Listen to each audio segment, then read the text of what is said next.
में हमें हथियारी नक्सलों का खात्मा बुलाने में, उस संकट से देश को मुक्त कराने में सफलता मिली है। लेकिन हथियारी नक्सल तो गए, लेकिन दिमागी नक्सल, ये दिमागी नक्सल मौके की तलाश में है, हिंसा अराजकता के वो रास्ते खोज रहे हैं, समाज को गलत राह पर घसीटने के लिए भांति भांति के दांव कर रहे हैं। जंगल मोदी जी, आज आप लाल किले की प्राचीर से 75 मिनट तक बोले जब आपने राष्ट्र को संबोधित किया। आज आपने एक नए टर्म का इजाद किया है, दिमागी नक्सल। अर्बन नक्सल के बाद अब आप एक नए टर्म के साथ आए, दिमागी नक्सल। किसको बुला रहे हैं आप दिमागी नक्सल? क्या दिमागी नक्सल से आपका अभिप्राय है वो पढ़ा लिखा युवा जो अपने हक की बात करता है?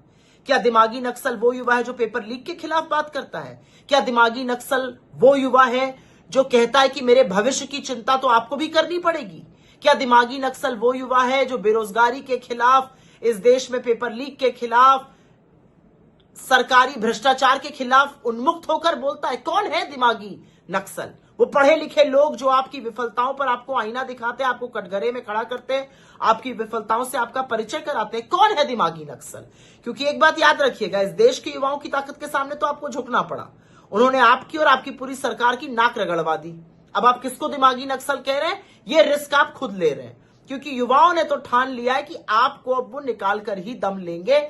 जेन जी तो छोड़िए, जेन अल्फा ने ये मन बना लिया है। और मोदी जी, दिमागी नक्सल तो वही होगा जिसके अंदर थोड़ा दिमाग होगा, वरना आपके जो चरण चुंबक हैं उनमें रत्ती भर दिमाग नहीं है, जो है वो घुटनों के नीचे है। ये असलियत है। खैर, 75 मिनट आप बोले, हर बार की तरह आप लफाजी तो करते हैं, बड़ी बड़ी बातें बोलते हैं। मैन्युफैक्चरिंग, अरे भैया मैन्युफैक्चरिंग हो कहां रही है इस देश में? जो आपका बब्बर शेर है वो दहाड़ने के बजाय मिमिया रहा है।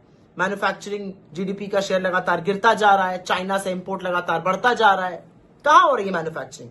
अभी अमेरिका की ट्रेड डील को क्रियान्वित होने दीजिए, मैन्युफैक्चरिंग और ठप हो जाएगी। तो पता नहीं आप किस मैन्युफैक्चरिंग की बात करते हैं। विकसित भारत की बात करते हैं, अगले 21 साल 12% से ज्यादा ग्रोथ करनी है, 6% नहीं पहुंच पा रहे हैं आप। तो पता नहीं आप कौन से हवाई किले बना रहे हैं। लेकिन एक बात आपने कही जिससे ये पूरा देश आहत है, और बहुत आहत है। आपने कहा जो सैनिक युद्ध में मरते हैं, मोदी जी, सैनिक मरते नहीं है, सैनिक शहीद होते हैं। और शहादत और बलिदान को वही समझ सकता है जिसने कभी शहादत और बलिदान को पास से देखा हो, त्याग किया हो। आपने तो अपनी छोटी उंगली का छोटा नाखून इस देश के लिए नहीं कटाया, और आपके पुरखे तो जंगे आजादी के दौरान अंग्रेजों के साथ खड़े थे, तो आप शहादत समझ ही नहीं सकते।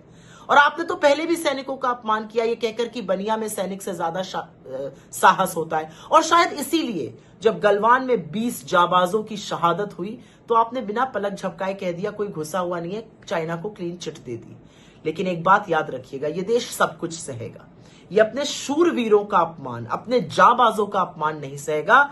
शूरवीर मरते नहीं है, शहीद होते हैं। शहादत का सम्मान करना सीखिए। एक बात और साफ हो गई मोदी जी, बिना टेलीप्रॉम्प्टर के आप ढेर हो जाते हैं, बोल नहीं पाते हैं आप। पेपर से पढ़ने की आपने कोशिश करी, आपको लगा जेंजी है पकड़ लेगा, पेपर से पढ़ने की आपने नाकाम कोशिश करी। लेकिन विद एवरी पासिंग डे, हर साल आप ज्यादा उबाऊ, थके हुए, हारे हुए से नजर आते हैं। आपकी बॉडी लैंग्वेज, आपके शब्द लड़खड़ा रहे थे, रिदम नहीं था, आप किसी से कनेक्ट ही नहीं कर पा रहे थे। 75 मिनट तक आप बोले, न किसान से कनेक्ट कर पाए, न महिला से कर पाए, न युवा से कर पाए। आप किसको संबोधित कर रहे थे? आपका जनसंपर्क, आपका जन नाता इस कदर टूट गया है कि आपको जमीनी हकीकत का अंदाजा ही नहीं है। आप किसी से कनेक्ट ही नहीं कर पा रहे। आप अपने एको चेंबर में बोल रहे हैं, ये देश कुछ और सुनना चाह रहा है, प्रधानमंत्री कुछ और भाषण दे रहे हैं।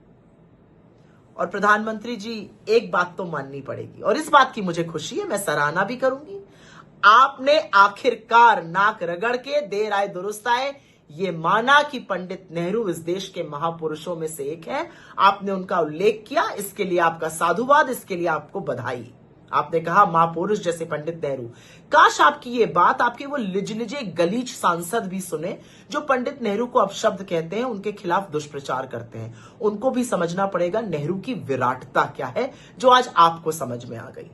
लेकिन मोदी जी जाते जाते यही कहूंगी, 75 मिनट बोले, देश में किसी से आप संपर्क ही नहीं स्थापित कर पाए, कोई कनेक्ट ही नहीं था, हवाई जुमले, वही पुराने वादे, थका हुआ सा, हारा हुआ सा एक व्यक्ति जो उम्र के इस मोड़ पर आकर खड़ा है कि उसको पता ही नहीं है वो किसको संबोधित कर रहा है, जो शूरवीरों की शहादत को मरना बताता है और जो इस युवा शक्ति को, इस देश के सबसे बड़े हौसले, सबसे बड़ी ताकत, सबसे बड़े जज्बे युवाओं को दिमागी नक्सल कहता है। क्या हो गया है आपको मोदी जी?